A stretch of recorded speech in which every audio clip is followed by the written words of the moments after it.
촬영을 하고 있는 3월 16일 수요일 새벽을 기준으로 유가는 다시 $100 이하로 하락을 하기는 했습니다만 미국이 결국 러시아산 에너지에 대해 독자 제재를 결정을 하면서 유가는 한때 배럴당 $130 이상을 넘기도 했었죠. 당연히 정제 마진은 한때 미친 듯이 올라갔어요. 그런데 말입니다. 정유주들은 영 시원치가 않아요. 얼마 전 제 방송에서 화학주는 나쁠 수도 있고 정유주는 좋을 수도 있다고 얘기를 했는데요. 정유주가 지금 오르지 못하는 이유가 뭔지 궁금하시죠? 샤프스터 박문아님, 아버지와 함께 그 궁금증을 풀어보도록 하겠습니다.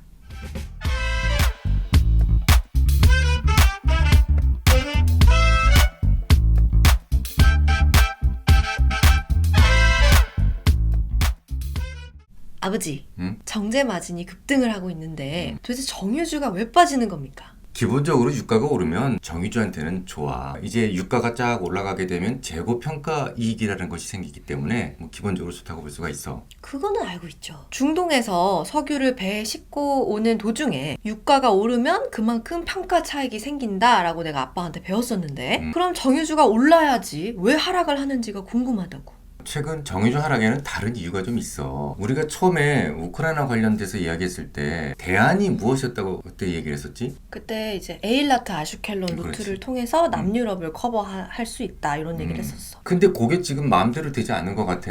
중동이 예전처럼 그렇게 미국의 말을 잘 듣는 상황이 아닌 것 같아. 실제로 최근에 중동에 증산 요청을 했어. 너도 알다시피. 그런데 아주 단호하게 거절을 해버렸어. 거절한 정도가 아니라 사우디의 왕세자, 실질적인 가장 힘이 있는 사람 빈살만 왕세자 알지? 그 사람이 조 바이든의 전화를 익십. 국가 간에는 영원한 적도 없고 뭐 우방도 없다라고 하기는 하는데 전화를 일십할 만큼 사우디랑 미국이 서로 사이가 틀어진 거야? 까슈크지부터 미국하고 좀 사이가 안 좋아지기 시작을 했어. 정말 까슈크지는 눈에 티 같은 존재였거든. 그런데 어느 날 갑자기 까슈크지가 그냥 사라진 거야. 그게 왜 사라졌느냐? 믹서기에 잘 잘라서 이렇게 갈아서 하수구에 버렸다. 근데 그걸 시킨 사람이 바로 빈살만이다 라는 것을 미국에서 밝혔어. 밝힌 건 아니지만 어쨌든 그렇게 의심이 된다라고 이야기를 했다고. 그때부터 조금 틀어지기 시작한 것 같아. 근데 그래도 참았었어. 요즘에 사우디가 누가 주로 싸우니? 예멘의 후티 반군이죠. 그렇지. 일주일에도 드론으로 10회 이상을 공격을 한다고 맞아, 우리가 우리 방송에서 얘기를 얘기했었지. 했었어. 그런데 그 후티 반군한테 미국이 테러리스트 지정을 철회한 거야. 나도 그게 왜 그랬는지는 자세히 모르겠어. 아무튼 이 사건 이후로 빈살만은 완전히 삐져가지고 이제 뭐 조 바이든이 전화를 해도 안 받을 정도가 돼버린 거야. 심지어 말이야, 오늘 그러니까 수요일 새벽에는 어떤 발표가 있었냐면 앞으로 중국으로 수출하는 그런 그 물량에 대해서는 달러 결제가 아닌 위안화로 받겠다라는 것을 좀 검토를 하겠다, 아주 신중하게 검토를 하겠다는 얘기까지 했는데 이거는 거의 미국하고는 의절하겠다는 의미거든. 근데 그게 실제로 가능성이 있는 얘기야? 뭐 전혀 가능성이 없다고 볼 수는 없어. 사실 1974년 이후로 계속 사우디는 달러로만 결제를 해왔었거든. 왜 그럴 수밖에 없었냐면 그 이후로 지금까지 계속 미국은 가장 많은 석유를 사줬어. 사우디로부터. 가장 큰 시장이었던 거야. 거기에 맞춰서 달러로 결제할 수밖에 없었지. 그런데 최근에는 세일 오일이 개발되면서 미국도 사우디 못지않은 산유국이 된 거야. 그러다 보니까 지금은 누가 제일 많이 수입을 하냐면 중국이야. 3배 정도를 더 많이 수입한다고. 미국보다. 어쨌거나 사우디가 만약에 진짜 달러 대신 위안으로 받는다 그러면 이건 정말 달러한테는 엄청난 시련이 될 수 있는 큰 문제야. 근데 중동에는 사우디만 있는 건 아니고 뭐 카타르나 아랍에미리트 같은 곳들도 있잖아. 있지. 근데 기본적으로 중동은 그냥 종교로 이렇게 엮어진 형제국 같은 나라다라고 보면 돼. 특히 이제 사우디 같은 경우에는 메카와 메디나라고 하는 이슬람 최대 성지 2개를 다 가지고 있어. 쉽게 말해서 수니파의 맹주라고 볼 수가 있는데 맏형격인 사우디가 거절하는데 다른 나라가 동조할 수는 없는 입장인 거야. 아랍에미리트에서는 사실 처음에 미국이 증산 요청을 했을 때 긍정적으로 받아들였었어. 근데 이게 돌연 바뀐 거야. 3월 11일이었지? 그러니까 우리 아랍에미리트는 독자적인 결정을 내리지 않고 오페크 플러스의 전체 결정에 따르겠다라고 얘기한 거야. 가제는 개편 뭐 이런 거네. 그렇지. 이란 핵 협상도 빠그러진 상황인데 사실 여기저기서 요즘에 미국의 영향력이 예전 같진 않다. 뭐 이런 얘기들이 참 많이 나오고 있어. 뭐 표면적으로는 그렇게 보여. 이란이 만약에 핵 협상이 잘 타결만 됐어도 충분히 좀 이렇게 커버할 수 있는 물량이 나올 수 있기 때문에 한시름 놓았을 텐데 말이야. 근데 뭐 그것도 일단 물 건너간 것 같지? 근데 이란 핵 협상은 사실상 거의 마무리 국면이었던 걸로 알고 있거든?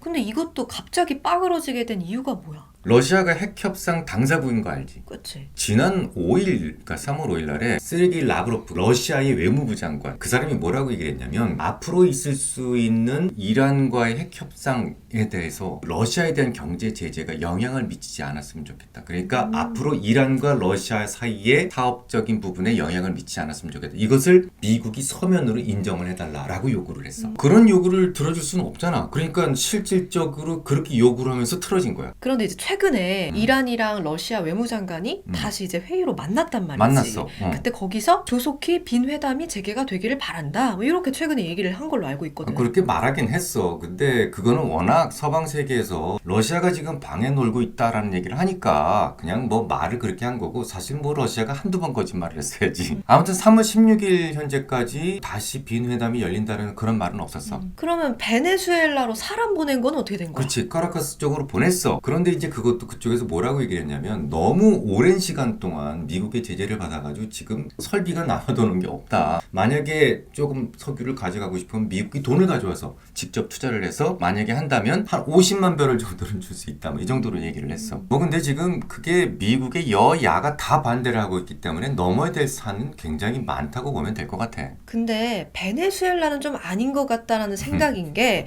이 베네수엘라가 러시아로부터 지원을 받고 있잖아. 그렇지. 그래서 쉽게 그 러시아랑 단절을 하기도 참 어렵지. 힘들 것 같고 그리고 또 모양으로 봤을 때도 참 별로 안 아니지. 좋거든. 그럼 지금 뭐 마두로 정권 그러면 알잖아. 그냥 막 사람 잡아다가 고문하고 죽이기도 하고 정말 어떻게 보면 이런 말하면 좀 그런데 뭐 조직폭력배 같은 그런 국가인데 이 모양새가 좀 빠진다고 봐야 되겠지. 아무리 급하긴 하지만 그런 쪽하고 지금 뭔가 대화를 한다라는 것이 그치, 바이든 정부가 지향하는 거랑 좀 다르기도 많이 하고. 다르기도 하고 그리고 뭐 지금 환경 문제나 이런 부분들에 대해서는 전혀 신경을 안 쓰는 나라인데 뭔가 협상을 하기에는 좀 껄끄러운 상대라고 볼 수가 있겠어. 미국이 되게 고민스러울 것 같은데 왜냐면 최선책도 막혔고 또 차선책도 막히고 그렇지. 표면상으로 그렇게 보여. 자꾸 표면상으로라고 얘기를 하시는데 뭔가 다른 이유가 있는 것 같은 느낌?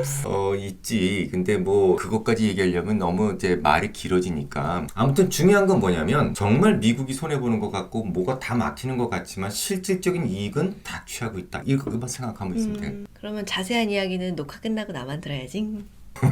아무튼 다시 본론으로 빠르게 돌아가죠. 그치. 본론이 뭐였지? 유가가 오르면 정제 마진도 오른다고 했잖아요. 그렇지. 실제로 스팟 기준으로 지난주에 21.1달러까지 오르는 걸 확인을 했는데 정제 마진. 정제 스팟 마진이 기준. 이 정도의 정제 마진은 사실 듣도 보도 못한 수준이란 말이죠. 그렇지. 뭐 거의 레코드 하이야. 이런 상황에서 주가가 마구 올라도 시원치 않은데 미친 듯이 하락을 했어요. 이유가 뭔지 좀 알려주시오. 지금까지 설명을 했잖아. 중동 국가들이 갑자기 말을 안 듣게 됐다. 뭐 이 말 다 했잖아 지금. 근데 추가적인 설명이 필요합니다. 중동이 미국 말을 듣지 않는 거랑 정유주 하락이랑 뭔 관계가 있냐고요? 그 얘기를 안 했나? 세상에 석유가 지구가 이렇게 있으면 그 안에 이렇게 석유가 많이 박혀 있는데 그게 똑같은 석유가 아니야. 뭐 텐기수유 다르고 북해산 브렌트유 다르고 리비아산 석유 다르고 다 다르단 말이야. 그 안에 들어가 있는 화합물이 달라. 그래가지고 이게 정제를 할 때 어떤 설비로 하느냐 이거는 어느 곳에 석유를 주로 가져다 쓰느냐에 따라 달라지거든. 조금 쉽게 설명을 하면 경유차 알지? 경유차. 거기에 등유를 딱 집어넣으면 이게 갈까 안 갈까? 가긴 가는데 금방 망가지지. 고장나지. 그렇게 생각을 하면 돼. 그러니까 쉽게 말해서 그 지역별로 특성이 다른 석유를 정제하는 설비 자체가 조금씩 다르다는 거지. 그러니까 우리의 정유사들은 대부분 두바이유에 특화가 되어 있는데 두바이유가 증산을 하지 못하면 소용이 없다는 거잖아. 뭐 아예 소용이 없는 건 아니고 설비를 좀 변경시켜서 하면 되지만 그만큼 비용도 좀 들어가고 시간도 좀 소요된다 이렇게 보면 되지. 그뿐만 아니라 뭐 전쟁으로 인해서 호가만 좀 오르는 거지 실질적인 수요가 있어서 오르는 건 아니거든. 그러니까 실제로 회사로 들어오는 돈이 있어야 주가가 올라가는 건데 그것하고는 조금 거리가 있다라고 보는 거야. 그러니까 실제로 현금이 크게 증가할 이유가 없다는 거네. 그렇지. 너무 재밌다. 이 정리쟁이가 또 다시 정리를 한번 해보겠습니다. 얼마 전 방송에서 정유주는 좋고 화학주는 나쁠 거라고 얘기를 했어요. 방송을 꾸준히 보신 분들이라면 기억을 하실 거예요. 저도 봤어요. 특히 화학주의 경우에는 뭐가 중요하죠? 나프타. 나프타가 중요한데요. 우리나라의 나프타 수입 물량 중에서 러시아산이 4분의 1 정도를 차지를 한다고 했는데 러시아가 최근 우리나라를 포함한 비우호적 국가들에게 200여 개의 품목을 정해서 수출 제재와 함께 고관세를 부과를 한다고 했으니까 우리에게는 불리해질 수밖에 없겠죠. 하지만 고민스러웠던 것은 정유주였어요. 정제 마진이 유가 상승에 따라 오르기는 했는데 정유주들에게는 그다지 좋지 않은 일이 또 생겨버린 거예요. 우선 우리나라의 정제 설비는 주로 두바이유에 특화되어 있다는 점에 주목을 하실 필요가 있습니다. 이란 핵 협상이 틀어졌고 사우디가 증산을 거절했고 믿었던 아랍에미리트도 사우디를 따르기로 했기 때문에 두바이유에 대한 추가 공급이 없다는 점이 중요합니다. 자, 둘째, 전쟁이라는 특별한 이유로 인해 호가가 올랐고 실질적인 수요는 증가한 것이 아니라는 것도 중요한 이유가 됩니다. 저 잘했나요? 완전 개좋아. 자, 오늘도 궁금한 점을 풀어주신 아버지께 감사의 말씀을 드리면서 여러분들께서도 유익하셨다면 좋아요. 유익하지 않으셨다고 해도 좋아요. 그리고 구독 눌러주시는 거 잊지 마시고요. 안녕. 안녕. 안녕.